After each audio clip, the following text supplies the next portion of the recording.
Greetings to one and all. You are listening to MMJC fortnightly podcast.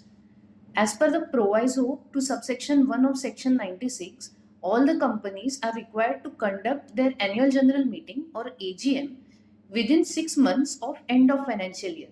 That is, all those companies whose financial year ends on 31st March every year are required to conduct their AGM by 30th September every year. Since we are standing at the midst of the month of September right now, all such private companies who are allowed to conduct their AGM by giving less than 21 days notice shall be busy preparing their financial statements and all such documents which are sent along with the financial statements to the members. So, one of such documents which is sent to the members along with financial statements is report of board of directors or board's report. The requirement of this board's report comes from section 134 subsection 3, and like financial statements, this board's report also has to be approved by the board of directors before presenting the same to the members. Therefore, in this edition of MMJC Fortnightly podcast, we shall be discussing about some confusions and ambiguities in preparation of the board's report. For this discussion, we have with us Mr. Shravan Pai from research team of MMJC. Welcome, Shravan. Thank you for making me a part of this podcast. Okay, so let's begin with the provisions first. So, the requirement of preparing the board's report comes from section 134, subsection 3. Also, the subsection 3 of section 134 along with rule 8 of companies accounts rules prescribes the contents of the board's report. Also, some more sections like section 168 and section 188 talk about certain contents to be included in the board's report. Yes, also the Institute of Company Secretaries of India, ICSI, had issued a secretarial standard on board's report, SS4, but the compliance with SS4 is not mandatory for the companies. Yes, that's right. So now let's begin with the applicability of preparation of board's report to one person company or OPC and a small company. As we are aware, the one person company and a small company is required to prepare its board's report as per rule 8A of company's accounts rules. So in such a case, is the small company or a OPC required to comply with section 134? I mean, is it required to include the contents prescribed under section 134 subsection 3 in the board's report of a OPC? See, if we refer to subsection 3A of section 134, it says that the central government may prescribe an abridged form of board report for compliance with this section.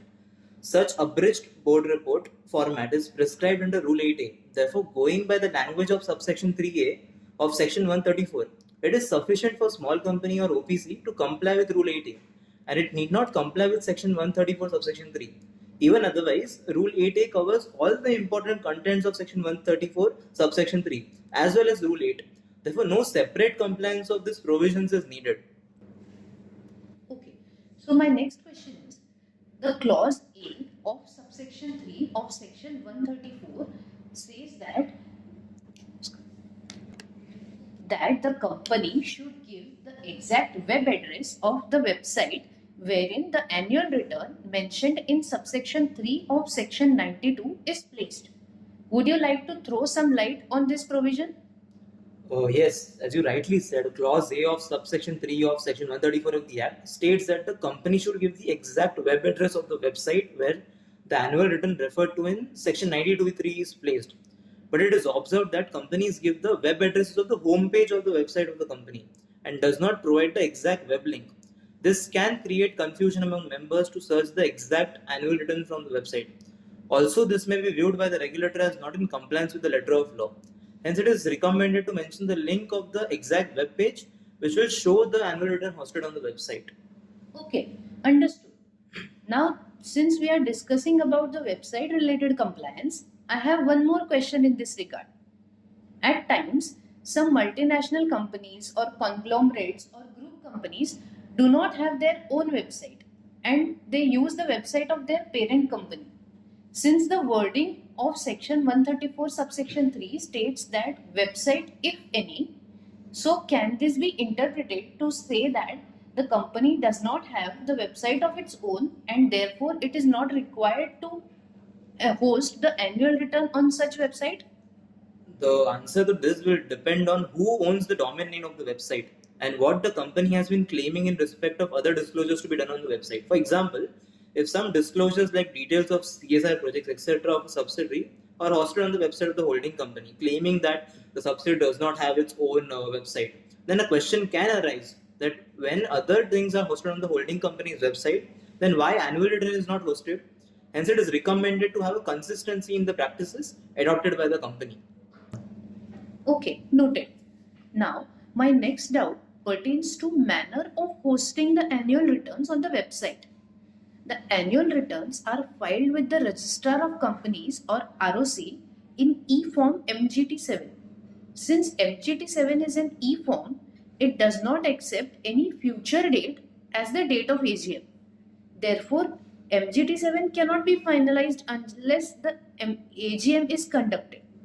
But Section 92 subsection 3 and Section 134 subsection 3 require the companies to host the annual return on the website of the company and give its link in the board's report, which happens even before the notice of AGM is sent. So, therefore, there is a big confusion regarding how to comply with this requirement. Yes, this is indeed a big confusion. A probable solution to this confusion can be to prepare the complete annual return, that is, the contents of MGT7, in a Word or Excel format, convert it into a PDF, and host it on the website, and give the web address where it is hosted. Okay, this is an interesting solution. But someone may also argue that the language of section 134 as well as section 92 does not specify that which year's financial return is to be annual return is to be hosted on the website of the company. In such a case, why can't a company just host the annual return of financial year 21-22, that is preceding financial year, which are the latest annual returns submitted to the ROC? And why is it required to host on the website the annual returns for 22-23 current financial year, which will be submitted to ROC only after the conduct of AGM? This because this requirement is mentioned in section 92 subsection 3 and section 134 subsection 3 clause A since the Companies Amendment Act 2017. If we see the origin of this provision, then originally it was required to attach an extract of annual return in NGT9 to the board's report. In that, all details relating to the current financial year, that is the year for which the board's report was prepared, that is the financial year 2022-23 in our case, were to be attached. But there is already a requirement for listed entities for hosting annual report on website of companies. So it was recommended to MCA that giving extract of annual return is actually duplication of data and hence to delete this requirement. So based on these recommendations, MCA removed the requirement of attaching extract of annual return in board's report and instead inserted a requirement to attach the web address where annual return is hosted. So whether MCA wanted to mean the web address where annual report is hosted and instead use the words annual return, or does MCA actually wanted to say annual return, is ambiguous. But looking at the background of this provision, it will be really absurd if the web address of the annual return of financial year 2021-22 is given in board's report, as this annual return relates to last year and it is already in public domain, and that will not serve the purpose of this provision. Instead, the stakeholders will be more interested in knowing about the latest annual returns, which are not yet available in the public domain. Hence, the company should host annual returns for the financial year 2022-23 and give the exact web link which will direct the reader to the web page where it is hosted. Okay, so now moving on to the next question with respect to the disclosure of number of board meetings in the board's report. Here, whether we are required to mention only the number of board meetings in one financial year or we are also required to give the dates of such board meeting as well? Under section 134 in the board's report, only the number of meetings must be mentioned. Okay, And what about the disclosure regarding number and dates of committee meetings? Information about the committee meetings is to be given in the annual returns, that is from MGT7, not in the board's report. So disclosure of dates of committee meetings is not required in board's report. However, companies should take care that the point relating to compliance with Secretarial Standard 1 is mentioned in the board's report. As per clause 9 of Secretarial Standards 1, a confirmation needs to be given in the board's report about compliance of all applicable secretarial standards. Otherwise, if this point is not included, then it will lead to non-compliance. Okay, now my next question pertains to repetition of data in board's report as well as is in its annexure AOC1. As per first proviso to subsection 3 of section 129 and rule 5 of companies accounts rules, the statement giving information about the subsidiaries, associates, and joint ventures of the company should be given in form AOC1, whereas Subrule 1 of Rule 8 of Companies Accounts Rule says that the board's report should contain highlights about the performance of subsidiaries, associates, and joint ventures and its contribution in the overall performance of the company. That means almost similar same data is given in the board's report as well as in AOC1. So, can we not avoid this duplication by giving the information relating to subsidiaries only in AOC1 instead of giving the same information twice? Yes, your concern is valid. Duplication of data is not at all advisable. When same data is provided at two different places, there are high chances of misouts or mismatches. Therefore, it is advisable to take cognizance of all requisite disclosures about a particular aspect and to give such data appropriately covering all required disclosures under the various provisions of the Companies Act in the board's report. This will avoid both duplication and chances of errors. Yes, you're right.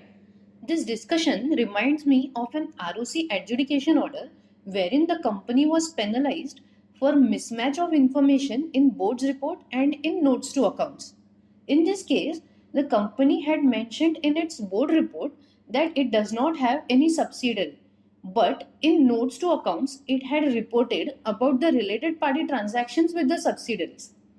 Even though this is a very blatant error and no company would do it, but still it highlights the consequence of miss out or mismatch of information. Is there anything else that you would like to highlight in the regard of AOC1 which you feel is important? Yes, I have one point worth noting with respect to disclosure in form AOC1. As per the format of AOC1, the companies are required to disclose the details of such subsidiaries who have stopped their business activity during the year of reporting.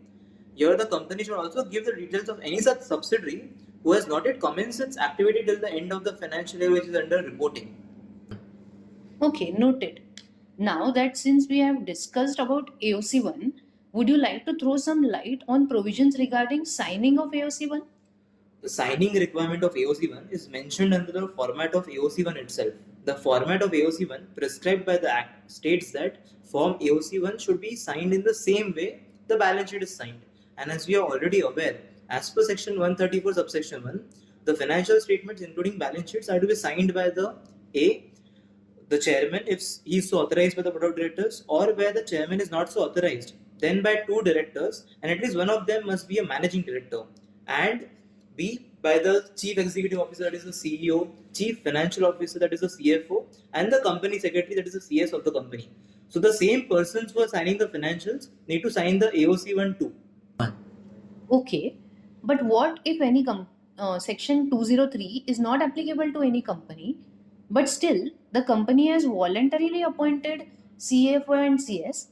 Then, in such a case, will the CFO and CS be still required to sign the form AOC1? Even if the CFO or the CS is appointed voluntarily, he must sign the financial statements as per section 134 subsection 1. And since he is signing the balance sheet, as per the signing requirement prescribed under the format of AOC1, he must sign the AOC1 as well. Now, my next doubt pertains to one more annexure to board's report, that is form AOC2. If we read section 134 with rule 8 subrule 2, it says that the contracts or arrangements with related parties as per section 188 should be disclosed in AOC2. Further, if we read section 188, subsection 1, the certain type of transactions, contracts or arrangements for certain type of transactions with related parties require approval of board of directors if such contracts or arrangements are not at arm's length basis, or such contracts or arrangements are not in the ordinary course of business. Further, if we read subsection 2 of section 188, it requires that the contracts or arrangements entered as per subsection 188(1) should be disclosed in the board's report, along with the justification for such contracts. Now, if we refer to the format of AOC 2 prescribed by the Act, there are only two parts to this format. First, where first is for reporting the transactions which are not in arm's length basis, and second is for reporting material transactions which are at arm's length basis. There is no space for reporting such transactions which are at arm's length basis but not at ordinary course. Therefore, there is a big confusion as to where to disclose such transactions which are at arm's length basis but are not in the ordinary course. This is a very crucial question. There can be more than one solution to this question. First option can be that the company can mention about the transactions which are not in the ordinary course in the main body of the board report itself.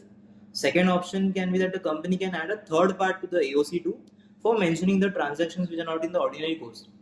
If the company does not wish to alter the prescribed format of AOC2, then it can disclose the transactions in the second part of the AOC2 where the material transactions which are at arm's length basis are disclosed.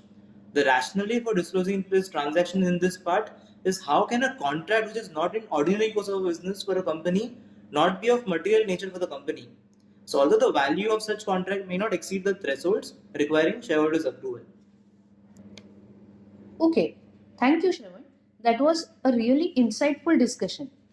There are many more questions pertaining to preparation of board's report, but we will take up those questions in the next edition of our podcast.